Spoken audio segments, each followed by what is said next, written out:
happening, YouTube? Welcome back to Scents of South Jersey with me, Kellen, for a fragrance review today. We're going to be taking a look at a classic from the early 90s from the house of Dolce and Gabbana. It is the 1994 aromatic fougere release, Dolce and Gabbana Pour Homme. So, as we always do, we'll break down the fragrance into 5 parts. First, taking a look at its box and bottle presentation. I'll go over the fragrance's notes, list them for you guys.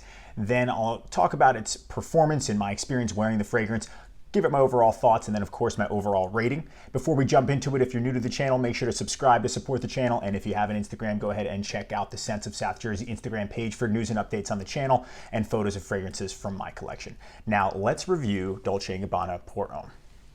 Okay, starting things off with the presentation, let's take a look at the box. This is the made in Italy version, so you can take a look at the box here. It's got this nice dark blue felt, Dolce & Gabbana there. This is a 75 ml bottle size on the top. On the back here, you got some brand information, and right here it says, this article may be sold only by our Dolce & Gabbana dealers. Now, this is a little bit different from, say, the current formulation box. This is an aftershave, so you can see the differences between the logo. This is a little bit bigger, doesn't have that sticker-looking logo. This is a 120 ml, 125 ml, excuse me, aftershave that I got, and on the back, it doesn't look the same as well. And you got the barcode, batch code there. Same thing here as well too. This is the made in Italy, as you can see, where this one says made in France.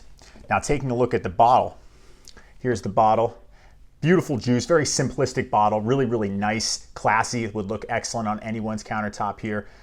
You can see the sticker there. That's how you know it's the made in Italy version. And on the bottom there is another sticker that does say made in Italy, again, 75 ml. It's my scent of the day, shaved as well too. Use the aftershave. I'll go over some of the ancillary products as well that we can have. And so distribution, pretty good, pretty decent sprayer. Now looking at the newer version, this is the aftershave. See how the logo is painted on as opposed to the sticker. And other than that, not too different. The juice is a little bit darker here, but this is an aftershave, so that would make sense. And then here is the dabber. It's pretty nice. Okay, let's go over the notes now for Dolce & Gabbana Pour Homme. So like many classic fragrances, there's a lot of notes in this fragrance. In the top, you have lavender, lemon, bergamot, clary sage, tarragon, neroli, orange, and mandarin orange. And then in the heart of the fragrance, you have pepper, cinnamon, coriander, geranium, violet, jasmine, and rose. And then in the base, you have tobacco, sandalwood, tonka bean, musk, cedar, amber, coumarin, and iris. So that's a lot to take in. Those are a lot of notes. Essentially, what I get, especially in the top, I think you get a burst of the lavender and lemon. That's an excellent combination that I could pick up on. A little bit of pepper, and then, that's when the tobacco, sandalwood, and musk kind of come out. Those are the most prominent notes for me for this fragrance. However, to get there, to get the scent that this has, obviously all of these notes are necessary. But I can't personally pick up on every single one, but the ones that I mentioned are the ones that I think are the most prominent. Okay, as far as the performance goes for Dolce & Gabbana Pour Homme, in my experience, I get around at maximum about 6.5 hours.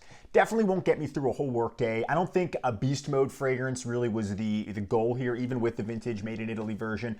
It projects well for the first hour and a half to 2 hours, but then it kind of is a toned down personal space scent. I'll still notice it, I'll get whiffs of it, but I don't see it as a super loud fragrance.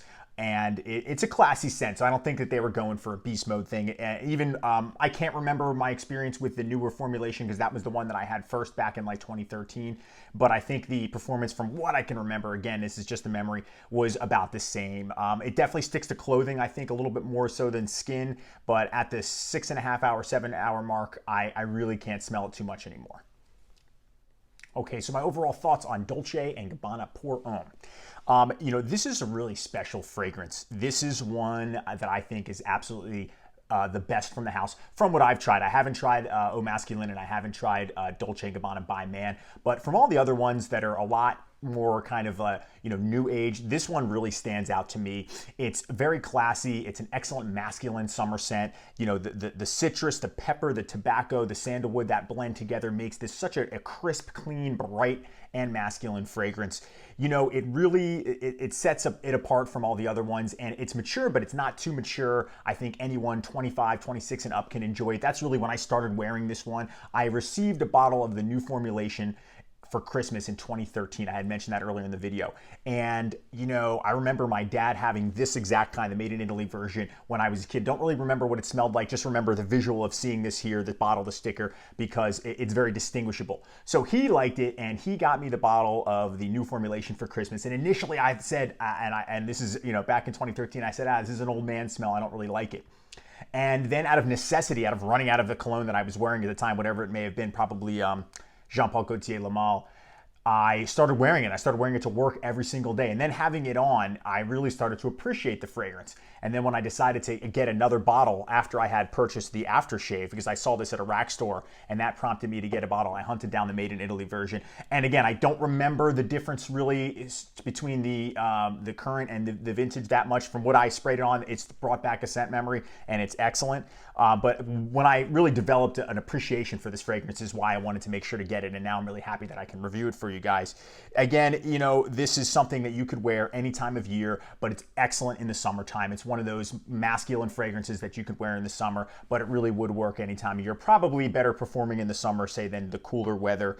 You know, again, 25 years and up, I think would appreciate it, because that's really when I started wearing it. It's definitely a classic, a staple, and definitely should be in anyone's collection if you're into like a classy masculine men's fragrance. Dolce & Gabbana Pour Homme is so good. I really like it. It's my scent of the day. They have a bunch of different products that you can match the fragrance with. They do have a deodorant stick. They have, like I mentioned, the aftershave and a shower gel as well too. And of course you have to have the aftershave balm. So those things will help push the performance. They do have one other item, and this is called a refreshing body gel. So funny story about this, I bought this assuming it was a body wash. I just saw gel, body gel, assumed it was a body wash, used it in the shower, and it was just falling off of me. And then I realized what it was. It wasn't a shower gel, and you can see here the difference. So this stuff is meant to be put on after the shower, and it just is almost like a lotion that you know, just emphasizes the smell of Dolce and Gabbana Pour Homme, and it's really, really nice. And combined with that, all these products will definitely get you, you know, maybe to this past the 6.5, 7 hour performance range. But it's nice to pair them all up like that, and that just really adds to the you know, the performance and aroma of this fragrance, making it really, really good and stand out. And you'll get compliments with this one for sure. It's not super loud either, so you don't have to worry about it being overbearing. So you can spray on really as much as you like, I think. But it's definitely a classic and one that everybody should try. Okay, it's time for my overall rating for Dolce & Gabbana Pour Homme. So presentation, take a look at the box here. I really like the bottle. I think the bottle carries the presentation. The box is okay. The felt is kind of goofy, but overall I'm going to give it an 8.5 out of 10 for presentation. Now the performance, not a beast mode. Like I mentioned, I'm getting around 6.5 to 7 hours, so I'm going to give it a 6.5 out of 10 for performance. However, the scent is excellent. I'm going to give it a 9 out of 10 for the scent. So that's going to bring the overall rating for Dolce & Gabbana Pour Homme from me to be an 8 out of 10 fragrance. This is an excellent scent, and everybody has to try this one, especially if you like classics. Okay, guys, that's going to wrap it up for me. That's a review of Dolce & Gabbana Pour Homme. It's my scent of the day. I'm going to put some on here. Let me know what you guys think of the fragrance in the comment section. I want to hear from you. Do you own this fragrance? Is it one that you love? Do you think it's okay? What'd you think of the review? You know, I appreciate all the interaction from you guys. Thank you so much for watching and hanging out with me today, and I will see you all in the next video. Take care.